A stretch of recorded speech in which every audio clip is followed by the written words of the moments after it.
अस्सलाम वालेकुम स्टूडेंट्स। आज का जो हमारा लेक्चर है, जो हमने डिस्कशन करनी है, वो है हमारी शॉर्ट स्टोरी में जो चैप्टर है द गुलिस्तान ऑफ सादी। आज हम डिस्कस करेंगे द गुलिस्तान ऑफ सादी। फर्स्ट जैसे कि हम पहले करते हैं, थोड़ा सा राइटर के बारे में इंट्रोडक्शन, उसके बाद हम अपनी स्टोरी को स्टार्ट करते हैं। तो हम स्टार्ट करते हैं द गुलिस्तान ऑफ सादी।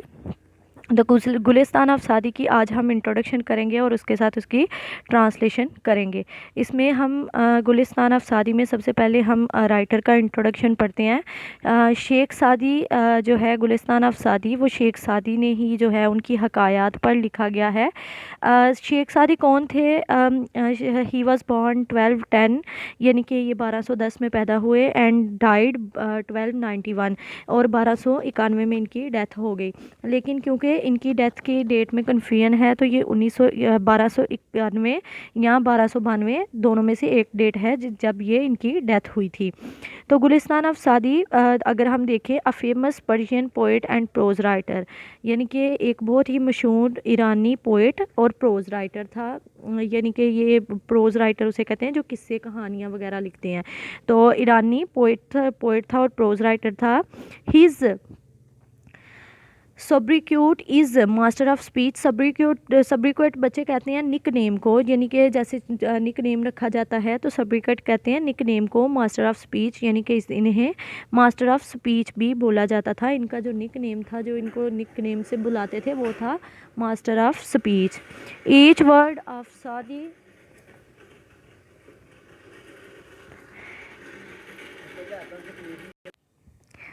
तो ईच वर्ड ऑफ सादी हैज़ 72 मीनिंग। अगर हम देखें तो सादी ने जो भी अल्फाज बोले, उनमें से हर एक लफ्ज़ के हैज़ 72, यानी कि इनके जो अब बोले गए अल्फाज थे, उनके अल्फाज के तकरीबन 72 मीनिंग्स होते थे। A common saying in Persian के एक कहावत के मुताबिक ये चीज़ मशहूर है कि आम ईरान में ईरानी लोग जो थे वो आम बोला करते थे कि सादी के जो लफ्ज़ के मीनिंग है वो 72 है। Gulistan mean the garden of flowers. Gulistan का मतलब होता है द गार्डन ऑफ फ्लावर्स, मतलब Gulistan mean the garden of flowers, यानी कि यहाँ पे जो गुलिस्तान का मीन है वो है द गार्डन ऑफ फ्लावर्स, फूलों का बाग। It is frequently cited as a source of wisdom. तो ये जो थे, इनकी जो मोस्टली हकायात होती थी, वो सोर्स होती थी हमारे लिए विजडम का। विजडम हम कहते हैं अक्लमंदी, दानिशमंदी का। तो इनकी जो होती थी हकायात हमारे लिए, वो बहुत ही ज़्यादा यानी कि अक्लमंदी और दानिशमंदी वाली होती थी। तो चलते हैं, आज स्टार्ट करते हैं हम अपनी ट्रांसलेशन, जिसमें हम आज करेंगे अपने द गुलिस्तान ऑफ सादी ट्रांसलेशन पार्ट 1, जिसको लिखा है शेख सादी ने। स्टार्ट करते हैं। शेख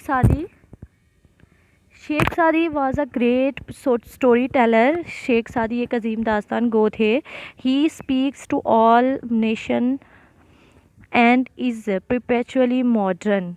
क्या था? तमाम अक़वाम से मुखातब होते हैं और इनका कलाम हमेशा जदीद रहता है। परपेचुअली जदीद रहता है, यानी कि हमेशा जो आने वाली ज़िंदगी है उसके लिए रहता है।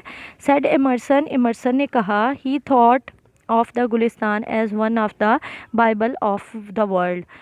वो इमर्सन गुलिस्तान को दुनिया की इल्हामी किताबों में से एक किताब समझता था, यानी कि जिस तरह हमारी पाकीज़ा पाक किताबें होती हैं, उनमें से जो इमर्सन है वो कहता था कि जो सादी की किताब है वो बिल्कुल ऐसे है जैसे इल्हामी किताब होती है।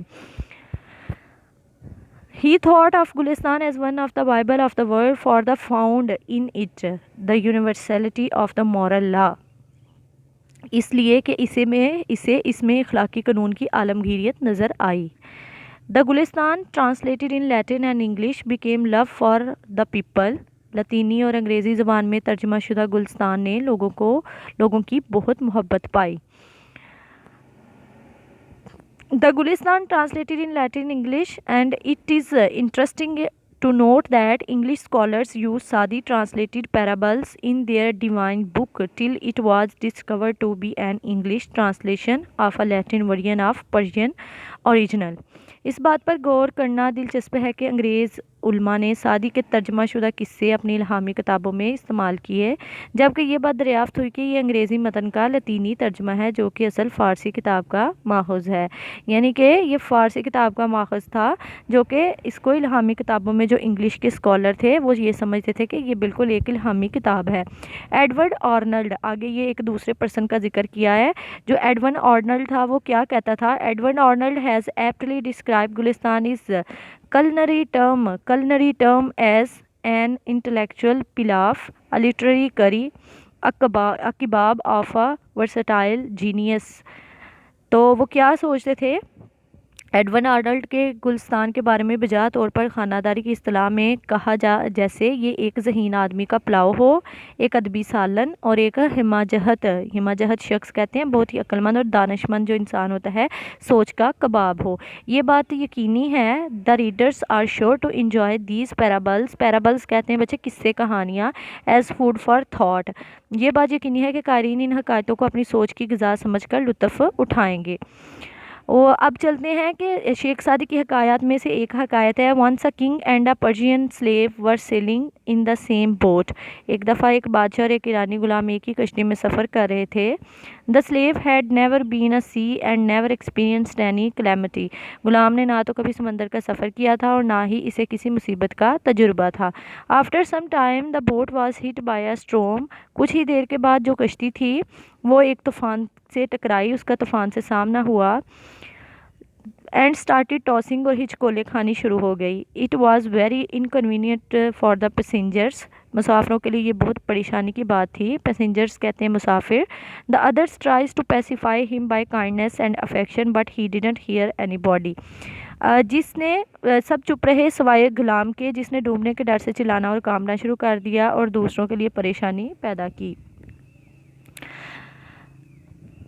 The other tried to pacify him by kindness and affection but he didn't hear anybody। दूसरों के लिए परेशानी पैदा की, दूसरों ने मेहरबानी और प्यार से उसे सुकून रखने की कोशिश की लेकिन इसने किसी की बात ना सुनी। जब बेचैनी देर तक बरकरार रही, when the uneasiness कहते हैं बेचैनी, lasted longer the king also became displeased। तो क्या हुआ? जब बेचैनी देर तक बरकरार रही तो बादशाह भी नाराज़ हो गया।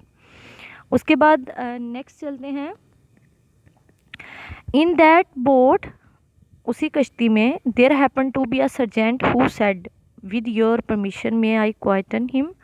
इसी कश्ती में इत्फाकन एक दरोगा भी था। दरोगा बच्चे कहते हैं किसी भी इंस्पेक्टर, पुलिस का इंस्पेक्टर हो तो उसे हम दरोगा कहते हैं। इसने कहा अगर आपकी इजाज़त हो तो मैं इसे खामोश करवा दूँ।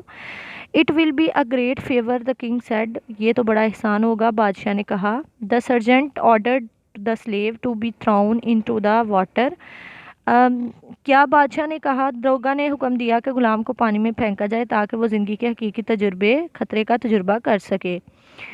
सो that he could have experience the true danger of life. Two person threw him in the sea and when he was about to be drowned they pulled him back to the boat. दो आदमियों ने इसे समंदर में फेंक दिया और जब वो डूबने ही वाला था तो वो इसे खींचकर कश्ती में ले आए। वो अपने दोनों हाथों की मदद से कश्ती के पिछले हिस्से के साथ चिमट गया back to the boat and the clung to stern with both of his hand, और दोनों हाथों से कश्ती के पिछले हिस्से पर चिमट गया। Then he sat down and remained quiet. फिर वो क्या हुआ? चुप करके बैठ गया। कश्ती में उसको जब ले आए तो वो चुप करके बैठ गया।